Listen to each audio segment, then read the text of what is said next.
যার সিংহাসনে বসল রাজা, বাজল কাঁসর ঘণ্টা, ছটপটিয়ে উঠল কেঁপে মন্ত্রী বুড়োর মনটা।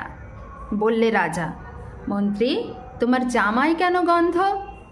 মন্ত্রী বলে, এসেন্স দিচ্ছি, গন্ধ তো নয় মন্দ। রাজা বলেন, মন্দ ভালো দেখুক শুকে বদ্যি। বদ্যি বলে, আমার নাকে বেজায় হলো সর্দি। রাজা হাঁকেন, বোলাও তবে রামনারায়ণ পাত্র। পাত্র বলে, নস্যি নিলাম এক্ষুনি এই পাত্র, নস্যি দিয়ে বন্ধ যে নাক, গন্ধ কোথায় ঢুকবে? রাজা বলেন, কোটাল তবে এগিয়ে এসো শুকবে। কোটাল বলে, পান খেয়েছি, মশলা তাই কর্পূর, গন্ধে তারই মুন্ড আমার একেবারে ভরপুর।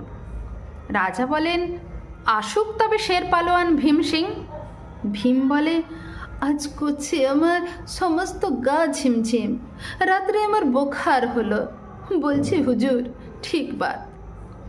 বলেই শুলো রাজসভাতে চক্ষু বুঝে চিৎপাত।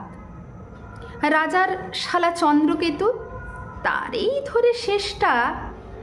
বলল রাজা, তুমি না হয় করো না ভাই চেষ্টা। চন্দ্র বলেন, মারতে চাও তো ডাকাও না কো জল্লাদ, গন্ধ শুকে মরতে হবে, এ আবার কি আহ্লাদ?